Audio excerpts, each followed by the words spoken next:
Shalom Bapak Ibu yang dikasihi oleh Tuhan Yesus Kristus. Pada malam hari ini kita akan merenungkan firman Tuhan. Karena itu mari kita satukan hati kita berdoa.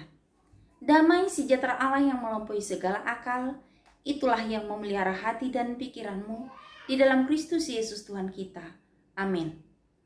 Firman Tuhan yang akan kita renungkan pada malam hari ini tertulis dalam 1 Korintus pasal 1 ayat yang ke-10. Beginilah bunyi firman Tuhan. Tetapi aku menasihatkan kamu, saudara-saudara, demi nama Tuhan kita Yesus Kristus, supaya kamu seia sekata dan jangan ada perpecahan di antara kamu, tetapi sebaiknya supaya kamu erat bersatu dan sehati sepikir. Sejauh ini pembacaan firman Tuhan. Bapak Ibu yang dikasihi oleh Tuhan Yesus Kristus, ayat firman Tuhan ini tentu adalah kerinduan dari setiap gereja. Kerinduan dari setiap persekutuan. Di mana dalam suatu kelompok ada kesatuan hati. Sehati, sepikir. Saling erat bersatu. Itulah yang didambakan. Itulah yang diinginkan. Namun mari kita lihat. Dalam latar belakang yang menjadi kenapa Rasul Paulus menuliskan surat ini, di mana pada saat itu di tengah-tengah jemaat yang ada di Korintus telah terjadi perpecahan. Di tengah-tengah jemaat itu telah terjadi ketidaksatuan oleh karena pembeda-bedaan. Kalau kita lihat yang merupakan pemicu persoalan itu terjadi atas kehidupan, atas diri jemaat itu sendiri. Ada pola pikir yang mementingkan diri sendiri dan kelompok sendiri. Di mana kelompok yang satu merasa lebih baik dibandingkan kelompok yang lainnya. Ada yang merasa jika dia berada dalam kelompok Paulus, maka merekalah yang lebih baik. Yang lain juga demikian. Yang berada di kelompok Kefas, maka merekalah yang lebih baik. Demikian juga yang lain. Yang berada di kelompok Kristus, mereka merasa bahwa merekalah yang lebih baik. Tentu ini menjadi persoalan. Karena ada sifat menyombongkan diri di sana. Ada sifat merasa lebih baik dari yang lain di sana. Ada sifat lebih menilai dirinya baik dibandingkan yang lainnya. Ada sifat yang egois di sana. Ini sungguh menjadi pemicu perpecahan dalam sebuah jemaat. Bapak Ibu yang dikasihi oleh Tuhan Yesus Kristus, tentu ini merupakan gambaran dari kehidupan pribadi ataupun kehidupan persekutuan ataupun gereja pada masa kini. Kita hidup berdasarkan golongan kita tanpa melihat titik temu di mana Yesus dimuliakan. Terkadang kita sibuk dengan ajaran ini yang benar ataupun dengan gereja ini yang benar, gereja sana yang benar. Kita sibuk untuk menilai itu. Tetapi kita tidak melihat bahwa yang terutama sesungguhnya di mana kita beribadah, di mana kita tinggal, di situ kita memuliakan Allah. Itulah yang paling utama. Kita memprioritaskan yang tidak diperintahkan oleh Yesus untuk menjadi prioritas kita. Sesungguhnya Yesus tidak melihat seperti apa baiknya kelompok ini, kelompok yang di sana. Jika itu dalam satu gereja, maka itu adalah satu kelompok. Yang satu kelompok ini, kehidupan utamanya adalah memuliakan Tuhan. Jadi bukan karena pelayannya, bukan karena majelisnya, atau bukan karena anggota jemaatnya. Tetapi karena semua sehati sepikir, itulah yang menyenangkan hati Tuhan. Bapak Ibu yang dikasihi oleh Tuhan Yesus Kristus.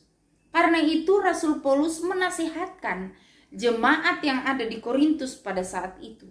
Dan dia berkata demi nama Yesus Kristus. Artinya pusat dari nasihat Rasul Paulus ini tujuannya bukanlah untuk dirinya sendiri, tetapi untuk tujuan kebersamaan dari kelompok ataupun gereja itu sendiri. Yang fokus utamanya, yang tujuan utamanya bukan untuk membanggakan dirinya sendiri, tetapi Tuhanlah yang dimuliakan. Yesus katanya, Rasul Paulus berkata, Yesus yang telah disalibkan, Yesus yang telah mati, Yesus yang telah bangkit, Yesus yang telah naik ke surga, yang telah membebaskan kita dari dosa, maka dialah yang menjadi pusat kehidupan kita. Bapak Ibu yang dikasihi oleh Tuhan Yesus Kristus, lalu apa yang harus dilakukan jemaat itu supaya kesatuan ini bisa tercapai? Dalam pesan firman Tuhan ini, yang pertama dikatakan, erat bersatu di dalam Kristus. Paulus menyampaikan pesan dengan penekanan demi nama Yesus, maksudnya agar semua jemaat menaruh rasa hormat kepada nama yang terkasih dan yang layak dimuliakan, yaitu Yesus Kristus.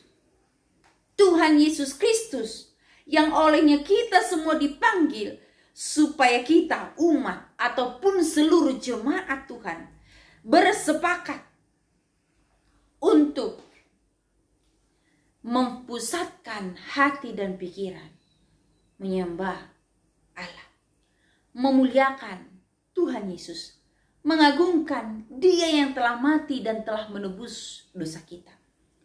Bukan untuk kebanggaan kita sendiri. Karena siapalah kita? Kita adalah manusia terbatas. Tidak ada yang bisa kita banggakan dari diri kita ini. Hanya Tuhan Yesus yang layak dibanggakan. Bagaimana supaya bisa erat bersatu? Tentu ini bukan tugas satu orang, bukan tugas dua orang, tetapi ini tugas semua orang.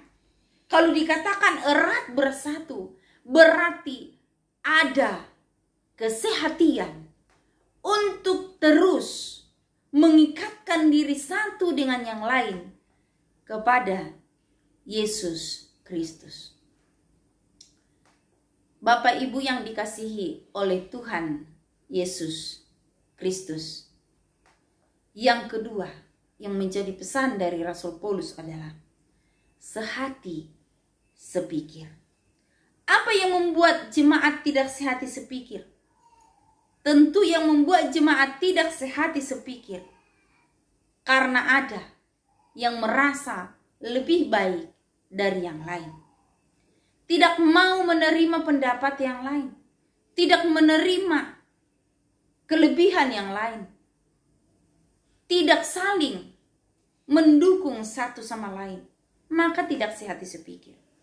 Sementara kalau kita lihat, tujuan dari Allah menciptakan kita supaya kita sehati sepikir. Walaupun ada kemauan, keinginan, kehendak yang berbeda-beda, tetapi kalau kita sudah menyatukan diri kepada Yesus, mengikatkan diri kepada Yesus Kristus, maka kita mampu menyatukan pikiran kita. Ditambah lagi dengan latar belakang kehidupan yang membentuk watak kita yang berbeda-beda, memang ini sulit. Tetapi sekali lagi, tali kasih Tuhan yang telah mengikatkan kita. Kita bersama-sama satu tujuan untuk memuliakan Tuhan, maka di sana kita bisa sehati sepikir. Ini tidak mudah, tetapi firman Tuhan yang telah disampaikan adalah firman yang mampu kita lakukan jika kita mau memberikan hati kita untuk melakukannya. Karena itu, Bapak Ibu yang dikasihi oleh Tuhan Yesus Kristus, pesan firman Tuhan bagi kita malam hari ini, jangan ada perpecahan.